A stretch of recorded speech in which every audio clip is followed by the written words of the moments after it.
But some of the better types of broadband, the faster connections that you might get through a telephone company or a cable company, are often not available in many locations here in Athens and certainly in other counties like Meigs.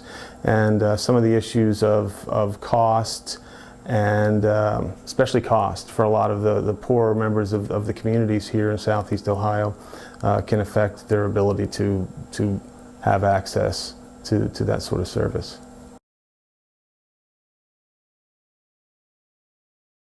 In rural areas, it's a big it's a big issue because, you know, in a place like Columbus, we have competitive broadband access, which generally drives down the price and drives up the level of service that customers can expect, whether they're residential or business consumers.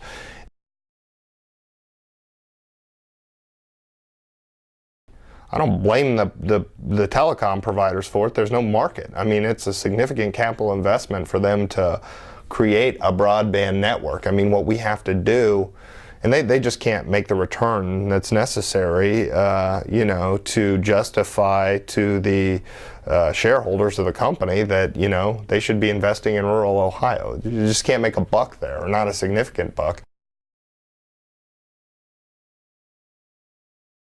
It's difficult. I mean, when you're talking to a company and you're trying to get them to invest in an area where there's going to be very little or no return, it's not much of a sales pitch to the company.